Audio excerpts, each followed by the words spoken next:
Hi, I'm Gary, welcome to my channel. Today I'm looking at the reissued SR.N4 hovercraft in 1/144th scale from Airfix. Now this is a vintage classics release from the 1969 tooling and something a lot of fans have been anticipating. I remember seeing the huge bits of steel tooling for this in the Airfix store about 4 years ago and thinking it would be a good thing to get back on the market. Little did I know the challenges it would likely present. Now, if you enjoy the video, please let YouTube know by giving it the old imperial thumbs up and the like button, by subscribing and by hitting the notification bell. None of these will cost you anything, but they really help with the channel's analytics. And if you're thinking of buying one of these through the Airfix online store, then please visit using the link below. If you do, then for anything you purchase on that visit, Airfix will, at no expense to you, make a donation to the running of this channel. You can still get your Airfix Club discount should you be a member and earn or redeem Hornbeat Hobby reward points too. So why don't we make a start by looking at the box this reissued kit comes in.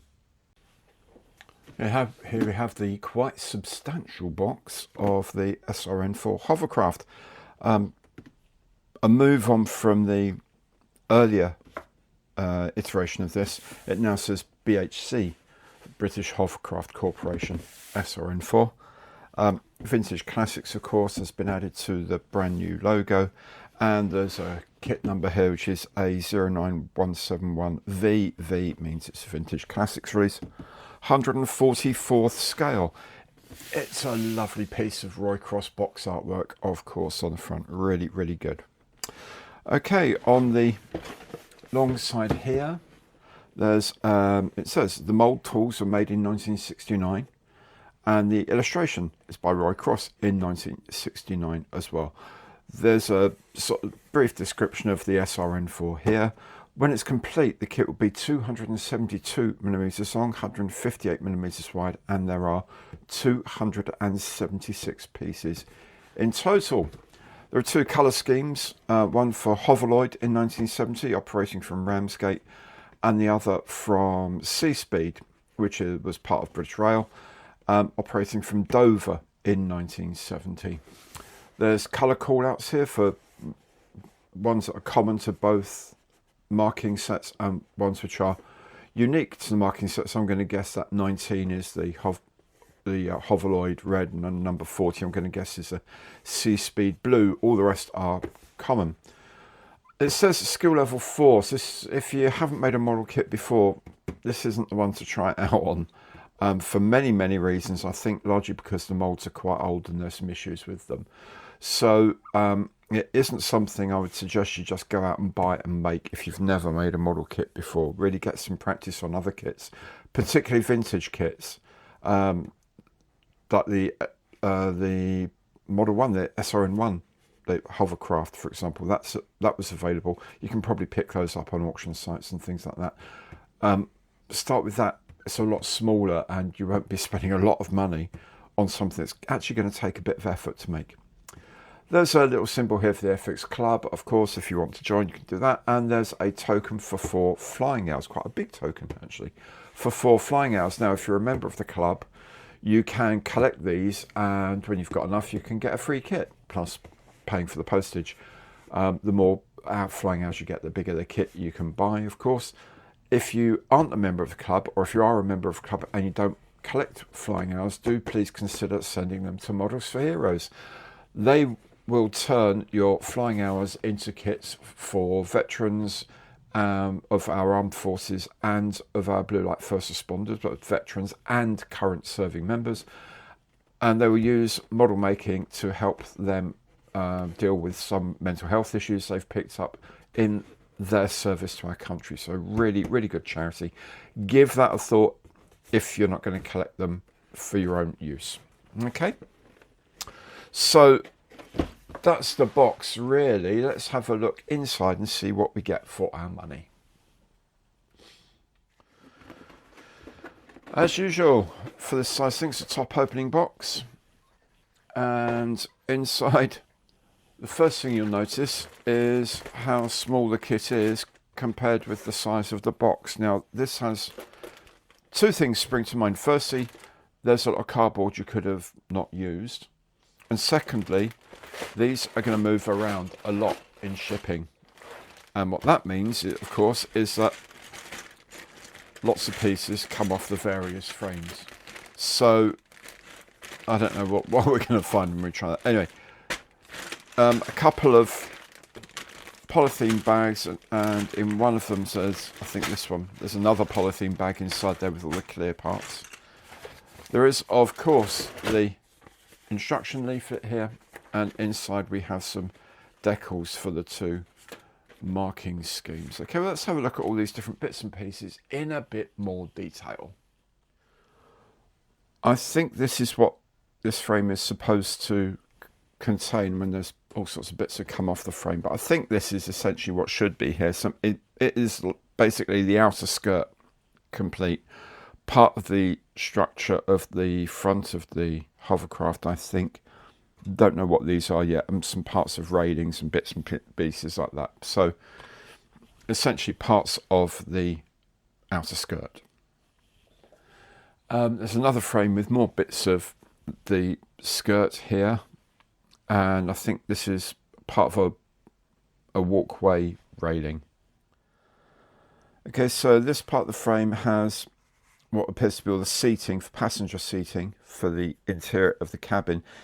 It has some life rafts here and lots of other little bits and pieces. The problem is some of them are so covered in bits of flash you can't really see what they're supposed to be, but we'll persevere and see how we get on.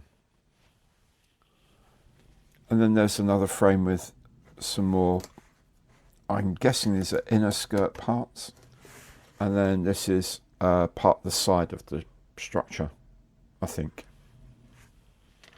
This large part appears to be the underside of the hovercraft. I think it's got like, I think those 5 points are where the big sort of elephant's feet that actually sort of sits down on when it's not inflated go. The reason why I'm thinking that is that these have a lot more holes in, which I think match up with stuff like I think this is the deck piece, maybe that way around, I don't know yet. I think this is a deck piece that sits on top.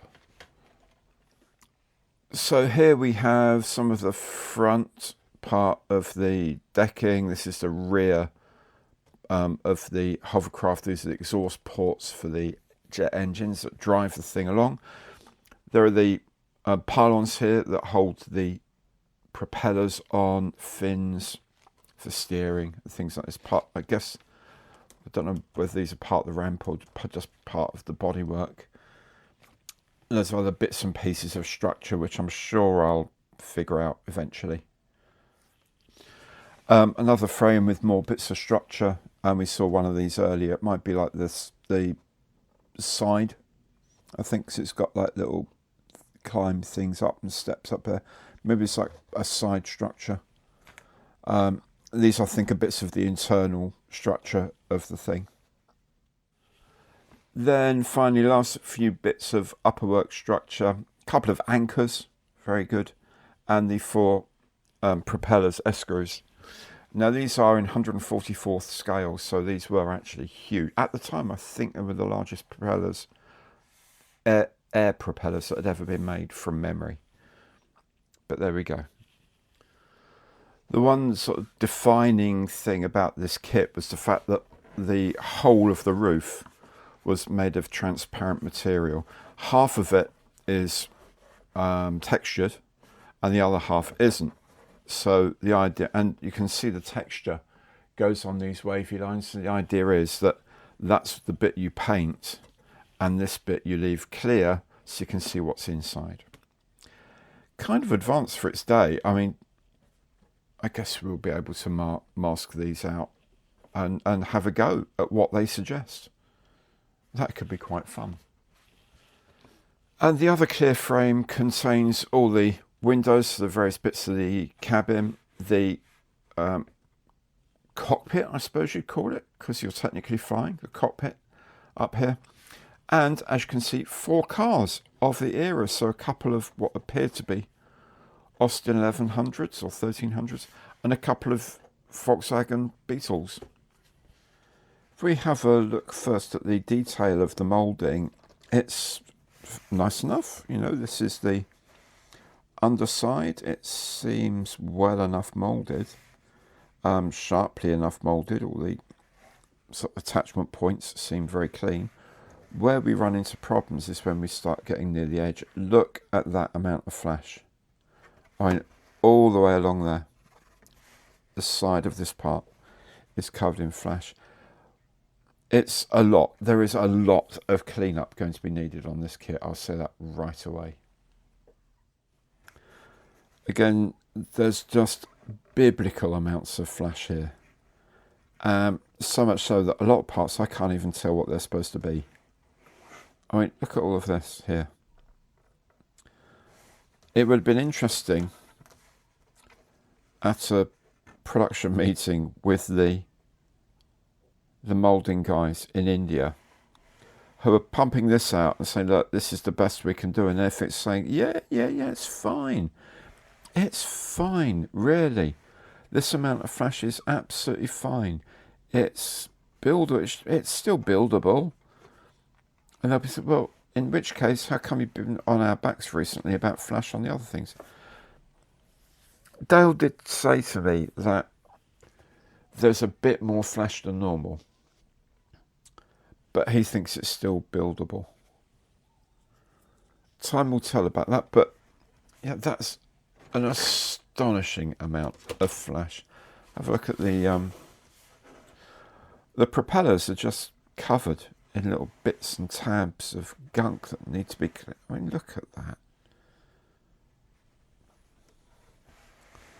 These joints here, the ends of the joints here in the part.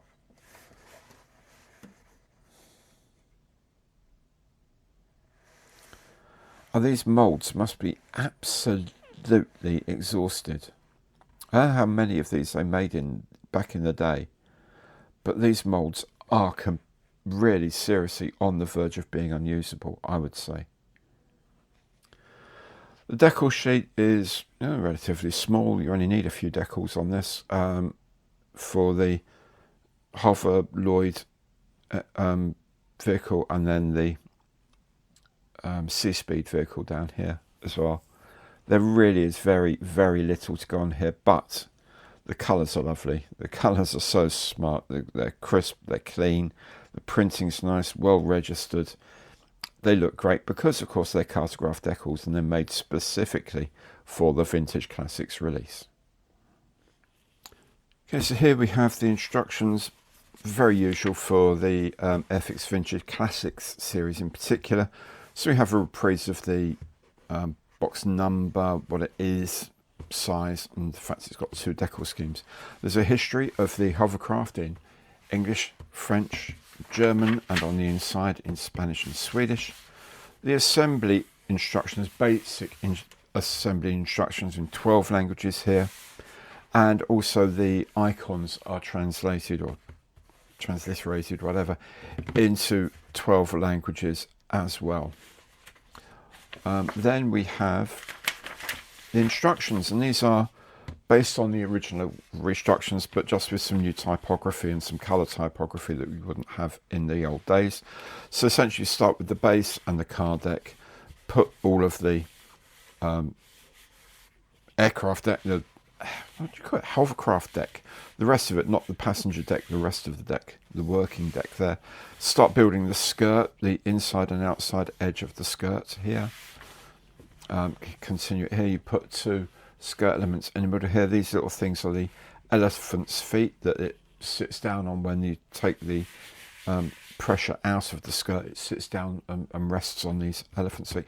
At sea, it would float. If you ran out of lift completely, it would quite happily float. Once you've done all that, then we go to the upper works, start put together these little cabin type things here. Maybe it's like a little, I don't think it was like a cafe. I'm not entirely sure what was over there. Back in the old days, there's appeared to be some toilets maybe and some seating. I don't know. Then there's the main seating here. Of course, the crossing took 30 minutes anyway, so you didn't need to go to a coffee shop necessarily. But anyway, there's maybe for car passengers. seating along here, there are the 4 car figures here. They say if you want to be able to see them, it's a good idea to sort of line them up on the port side or left side of the base, but of course you can put them wherever you like. Then there's the upper works of the cabin itself, and that's all got glass on the inside. Loading ramp, all the accessories on the side, safety accessories on the side. Then the top, all the air conditioning and whatever units here, the fins for the rudders, the control cabin, cockpit if you will, it's an aircraft after all. Then the power pylons with their propellers go on there.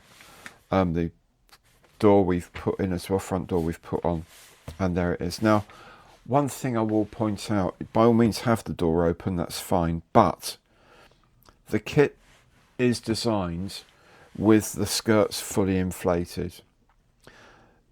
For the door to open and the ramp to hit the ground, the skirts were not inflated. So you come in off the water, park up onto the hard standing, then let the skirts down so that the hovercraft sinks onto those elephant's feet to support it.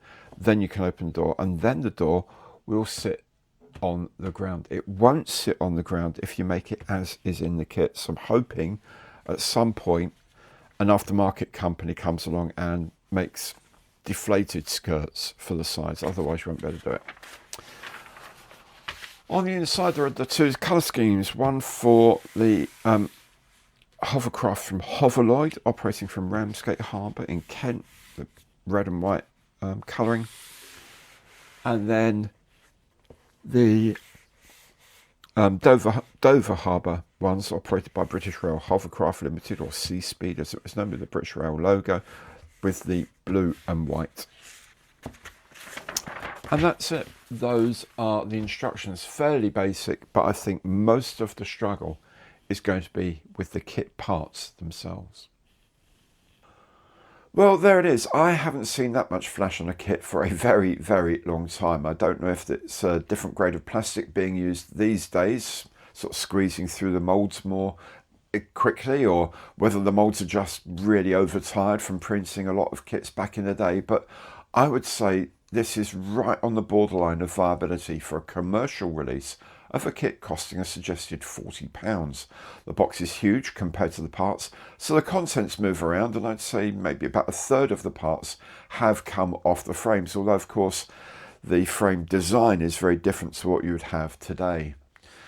The old Airfix habit of putting numbers on the actual parts rather than the frame itself will go some way to mitigating this problem, however. I think it will be an interesting struggle to get a good result from this, but it's a struggle I'm prepared to endure, so it won't be long before I'm spending most of my day cleaning up parts.